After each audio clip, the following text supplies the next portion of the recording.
आज का जो लेक्चर है वो है हमारा ओम्स लॉ, ठीक है ना।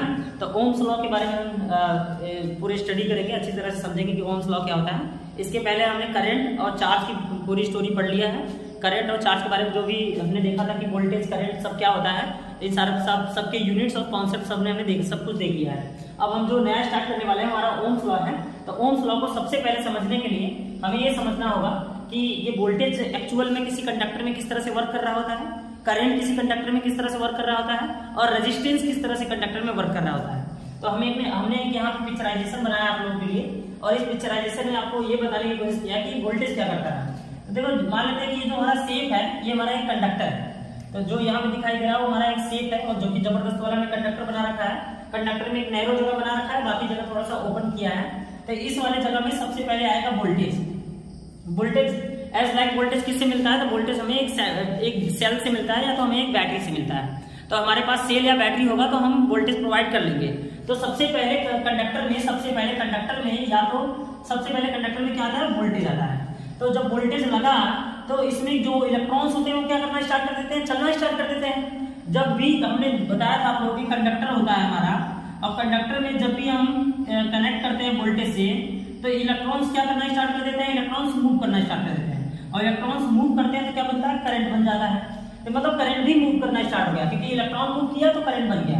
तो इसका मतलब है कि कंडक्टर में सबसे पहले वोल्टेज आता है, और वोल्टेज क्या करता है कि इलेक्ट्रॉन्स को चला देता है। इलेक्ट्रॉन्स को चला दिया मतलब करंट को चला दिया, तो करंट चलना शुरू कर देता है।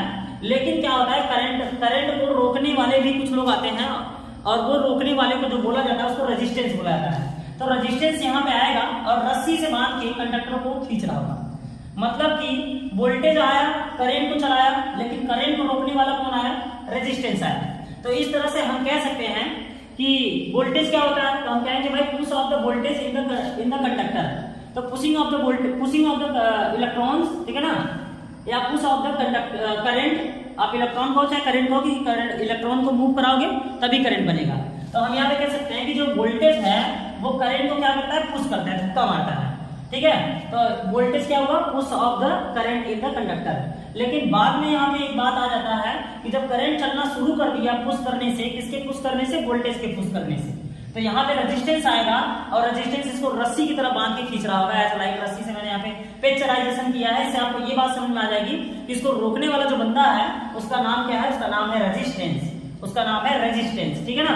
तो हम यहाँ पे रेजिस्टेंस की बात करेंगे। रेजिस्टेंस क्या होता है? तो हम कहेंगे द रुकावट of current in the conductor is called resistance. तो जो रुकावट होता है, करंट जब चलना शुरू करता है, जब भी हम कभी भी लाइफ में अपने आगे बढ़ रहे होते हैं तो हमें कुछ ना कुछ रोकने वाली चीजें आती हैं सामने।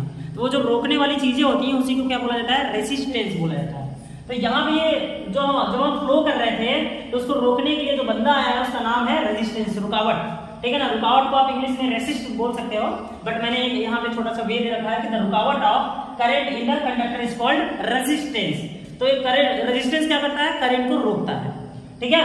अब यहाँ पे बात करेंगे, हम यहाँ पे स्पेशल जो पढ़ने वाले हैं जो कि मोस्ट इंपॉर्टेंट है, मोस्ट इंपॉर्टेंट पूरे 10th की क्लास में जो सबसे इंपॉर्टेंट टॉपिक बनेगा यहाँ पे इलेक्ट्रिक करंट वाले में, वो होगा हमारा ओम्स लॉ, ठीक है ना। तो ओम्स लॉ हम यहाँ पे समझेंगे कि ओम्स लॉ क्या होता है। तो देखिए ओम्स लॉ क्या होता है कि सबसे पहले देखिए बात करते हैं, जैसे घरों में अगर बिजली आती है तो सब लोग शोर मचाते हैं, लाइट आ गई, करंट आ गया, बिजली आ गई। तो देखो, ना तो लाइट, ना तो करंट, ना तो बिजली, ऐसा कुछ भी नहीं होता। पहले वो नहीं आता है। असल में सबसे पहले वोल्टेज आता है। कंडक्टर में सबसे पहले क्या आता है? वोल्टेज आता है। और जब वोल्टेज आएगा तो उस कंडक्टर में पहले से इलेक्ट्रॉन मौजूद होते हैं, और उनको सिर्फ वोल्टेज पुश कर देता है, और पुश करने से करंट चलना शुरू कर देता है। इसका मतलब कि सबसे पहले जो हमारे घरों में आता है वो वोल्टेज आता है कंडक्टर में, ठीक है ना। इलेक्ट्रिसिटी बाद में आती है, सबसे पहले क्या आता है? वोल्टेज आता है, ठीक है ना। तो वोल्टेज आएगा, और लेकिन उसको रोकने के लिए रेजिस्टेंस आएगा। तो रेजिस्टेंस क्या करता है? करंट को रोक रहा होता है। उसी प्रकार से हम ओम्स के लॉ को समझ लेते हैं कि क्या है कि if any conductor physical state will be constant in the conductor, ठीक है ना। अगर किसी कंडक्टर के फिजिकल स्टेट कांस्टेंट कर दिए जाए, फिजिकल स्टेट का मतलब होता है कि कंडक्टर का फिजिकल स्टेट जो होते हैं वो 3 होते हैं। पहला हमारा प्रेशर, दूसरा हमारा टेम्परेचर, और तीसरा हमारा वॉल्यूम, ताप, दाब और आयतन। तो पहला हमारा होता है दाब, ताप और आयतन। तो यही 3 फिजिकल स्टेट होते हैं। फिजिक्स की फिनोमेना जब भी हम समझेंगे तो इसी 3 स्टेट को लेकर चलेंगे। हालांकि केमिकल प्रोसेस में चीजें बदल जाती हैं, लेकिन हम यहाँ फिजिक्स में बात करेंगे तो प्रेशर, टेम्परेचर और वॉल्यूम। तो हमारे पास यहाँ पे 3 स्टेज होते हैं, प्रेशर, टेम्परेचर और वॉल्यूम, फिजिकल स्टेट। तो फिजिकल स्टेट में अगर हम किसी कंडक्टर का दाब, मतलब जितना इस पे प्रेशर लग रखा है, जितना ये प्रेशर से बनाया गया है कंडक्टर, उसका प्रेशर फिक्स कर दे, टेम्परेचर फिक्स कर दे और उसका वॉल्यूम फिक्स कर दे। वॉल्यूम कहने का मतलब कि हम देखते हैं कि कभी कभी हमारा कंडक्टर कहीं पे ज्यादा पतला होता है तो कहीं पे ज्यादा मोटा होता है। तो ज्यादा मोटा होगा तो ये करंट बहुत तेज से भागेगा, ज्यादा पतला होगा तो इसको सहायता मिल जाएगी, किसको, रेजिस्टेंस को, और इसको दबोच लेगा। मतलब नैरो जगह पे, सकरी जगह पे चलना मुश्किल होता है। लेकिन अगर ज्यादा मोटा होगा वायर तो उसमें करंट बहुत ही स्मूथली फ्लो कर जाएगा। इसलिए हम कह रहे हैं कि जहां भी कंडक्टर हो सबका शेप एक इक्वली हो। तो मैंने कहा वॉल्यूम को फिक्स कर दो, आयतन को फिक्स कर दो, कंडक्टर कहीं भी मोटा पतला नहीं होना चाहिए, एकदम फिक्स होना चाहिए। ठीक है, बात करेंगे टेम्परेचर। मतलब कि टेम्परेचर ये ऐसा नहीं है कि वायर एक जगह पे रूम में है तो कहीं बहुत ज्यादा हीट वाले जगह पे है, या तो कहीं ऐसे जगह पे जहां पे एसी में से वायर निकल के चला गया हो, टेम्परेचर में इफेक्टेड हो। मतलब कहने का मतलब रूम टेम्परेचर होना चाहिए, टेम्परेचर फिक्स होना चाहिए। जो टेम्परेचर, जिस तार में जितना टेम्परेचर है उतना ही रहना चाहिए, हर समय बदलना नहीं चाहिए। उसके बाद में प्रेशर भी इसका फिक्स होना चाहिए। एटमॉस्फेरिक प्रेशर, जो वातावरण का दाब है वो तो फिक्स रहेगा ही रहेगा। ठीक है ना। तो इसका मतलब प्रेशर, टेम्परेचर और वॉल्यूम अगर किसी कंडक्टर का फिक्स कर देंगे हम, तो उसमें होगा क्या, उसमें ये जो वोल्टेज है और ये जो करंट है ना, इनका रेशियो हर बार फिक्स हो जाएगा। रेशियो हर बार फिक्स होने का मतलब ये है कि जैसे अगर 10 वोल्ट है ना, पोटेंशियल 10 वोल्ट का है ना, तो करंट 10 एम्पियर का होगा। मतलब ये वैल्यू कट की कितना आएगी, 1। ठीक है ना। हालांकि फिक्स आएगा, देखते हैं।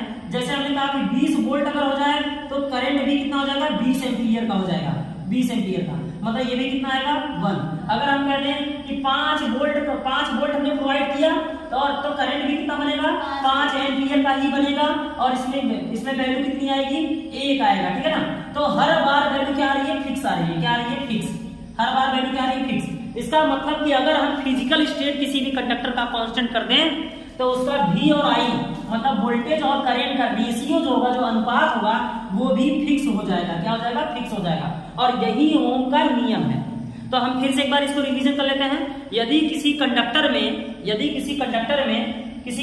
में उसकी भौतिक अवस्था जैसे ताप, दाब और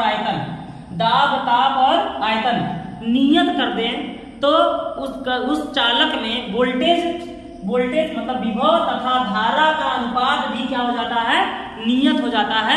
यही ओम का नियम है। ठीक है ना। तो मैंने कहा कि will be constant in the conductor, then the ratio of V upon I will be also constant. तो V अपॉन I भी कांस्टेंट हो जाएगा। यदि आप V को फिक्स कर दो, आप I को फिक्स कर दो, ठीक है ना, तो इनका जो रेशियो मिलेगा वो भी फिक्स मिलेगा। यही ओम का नियम था। कहने का मतलब कि अगर वोल्टेज जितने पावर से धक्का मार रहा था उतना ही ये खिसक रहा था, तो जो करंट होगा उतना ही उसको खींच पाएगा। मतलब सारी चीजें फिक्स हो गई, वोल्टेज फिक्स, करंट फिक्स, तो रेजिस्टेंस भी फिक्स। यही ओम का नियम था। वोल्टेज फिक्स कर दिए तो उसी जितना वोल्टेज धक्का मारा उतना ही करंट बना और उतना ही इस रेजिस्टेंस ने उसको खींचा। Voltage fix, current fix, resistance fix. ठीक है ना। ये जो वैल्यू आ रही है कांस्टेंट की, इसे बोला जाता है रेजिस्टेंस।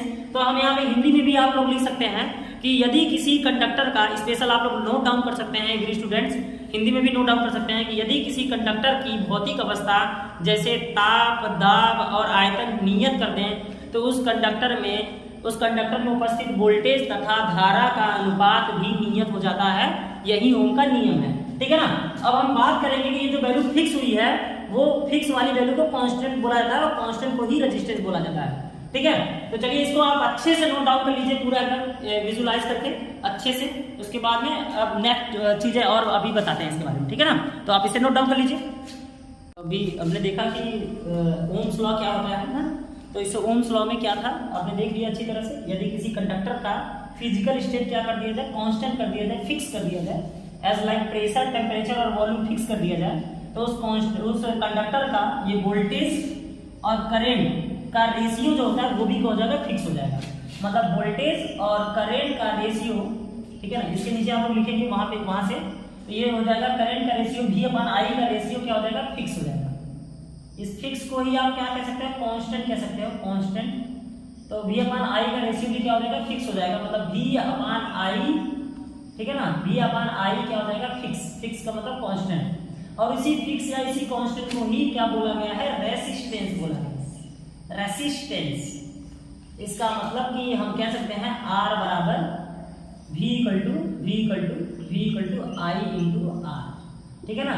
तो ये रहा ओम का नियम। और इस फार्मूले, कभी कभी क्या होता है, लोग इसी फार्मूले को ही ओम्स लॉ बताते हैं, या तो किताबों में लिख रखा होता है कि V प्रोपोर्शनल I, और V प्रोपोर्शनल I तो प्रोपोर्शनल का जो गठरी होता है वो खुलेगा तो बराबर और R आएगा, और इसे ही क्या करते हैं, V इक्वल टू IR। तो बहुत आप शॉर्टकट में डेफिनेशन ऐसे बता सकते हो 10th लेवल में, बट ये डेफिनेशन एक्चुअली में राइट नहीं है। असली डेफिनेशन ये होगा ओम का नियम का, जो आप लिखेंगे तो एक बढ़िया इम्पैक्ट छोड़ेंगे एग्जाम में, और आप किसी को बताएंगे भी तो वहां भी एक बढ़िया सा इम्पैक्ट छोड़ेंगे उसके नजर में।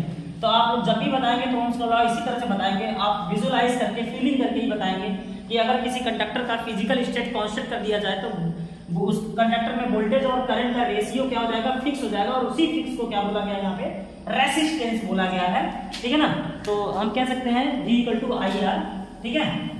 और यहाँ बात कर लेते हैं हम V इक्वल टू IR, जिसमें जहां हम बात कर सकते हैं कि ये हमारा, ये V क्या है, तो V हमारा वोल्टेज है, वोल्टेज, ठीक है ना। I क्या है, तो करंट है, इलेक्ट्रिक करंट, और R क्या है, तो R हमारा यहाँ पे रेसिस्टेंस है, रेसिस्टेंस। क्योंकि हम यहाँ पे पूरी कहानी रेजिस्टेंस से ही कर रहे हैं, पूरी कहानी रेजिस्टेंस के बारे में ही कर रहे हैं कि ये रेजिस्टेंस कहाँ से आया। तो भाई देखो, होता है ना, जैसे कि हीरो ये था, हीरो यह था, और उसको हीरो को आगे बढ़ाने वाला जो बंदा था, ठीक है, मान लेते हैं करंट इसमें हीरो था, और करंट जो आगे बढ़ाने वाला बंदा था वो वोल्टेज था, लेकिन रोकने वाला कौन था, इसका विलन था। तो ये जो विलन है, तो इन दोनों का नाम नहीं आया, जो यहाँ पे नाम स्पेशल आया वो उस विलन का आया, और ये विलन क्या है हमारा, वो रेजिस्टेंस है। तो इस जो विलन है, तो विलन के नाम से ही ओम का नियम फेमस हुआ कि रेजिस्टेंस, मतलब ओम का नियम हम कहाँ पढ़ रहे होते हैं, तो रेजिस्टेंस की कहानी में पढ़ रहे होते हैं, स्टोरी ऑफ रेजिस्टेंस में। तो ठीक है ना, तो हीरो को आगे बढ़ाने वाला जो भी बंदा है ना तो उसका नाम होगा, ना तो हीरो का नाम होगा, असल में यहाँ पे विलन का नाम हुआ। जो विरोध किया, जो लोगों को फंसाया, जो लोगों को बर्बाद किया, उसका नाम ज्यादा हुआ है यहाँ पे। तो यहाँ पे क्या हुआ, रेसिस्टेंस जो है ना, यहाँ पे रेजिस्टेंस, तो ये R बराबर, हमने क्या फॉर्मूला लिखा, R बराबर V बटे I। तो हम यहाँ ना यूनिट की बात करेंगे जो कि बहुत फेमस है, हम यूनिट ऑफ R की बात करेंगे, यूनिट ऑफ R, प्रतिरोध का मात्रक। तो इसका मात्रक होता है वोल्ट, अच्छी तरह से हमने पढ़ लिया था पिछले वाले वीडियोस में। ये हमारा V क्या है, वोल्टेज है, और ये क्या है, वोल्ट, इसका यूनिट होता है वोल्ट, और इसका होता है एम्पियर। तो हम कह सकते हैं प्रतिरोध का जो यूनिट होता है वो वोल्ट बटे क्या होता है, वोल्ट बटे एम्पियर होता है, ठीक है ना। लेकिन यहाँ पे इसका SI unit of resistance, SI unit of resistance क्या होता है, तो इसी वोल्ट बटे एम्पियर को ही यहाँ पे ओम बोला गया, OHM, ओम। इसका सिंबल में इस तरह से दिखा दिया जाता है, ओम, ठीक है ना। तो इसलिए इस रेजिस्टेंस का जो यूनिट होता है वो हमारा क्या होता है, ओम होता है। ये रहा उसका सिंबल। जब भी ओम को आप दिखा रहे हो तो इस तरह से आप दिखा देंगे, ये ओम का सिंबल है, और आप चाहे तो पूरा ओम भी लिख सकते हैं, ओम। तो प्रतिरोध का जो मात्रक होता है, जो सबसे फेमस यूनिट है SI यूनिट, उसका क्या होता है, ओम होता है। वैसे तो हम वोल्ट अपॉन एम्पियर कह सकते हैं, लेकिन इसका फेमस यूनिट क्या होता है, ओम होता है, जो कि सिंबॉलिक में इस तरह से दिखाया जाएगा, ठीक है। तो आप इसको अच्छी तरह से नोट डाउन कर लीजिए।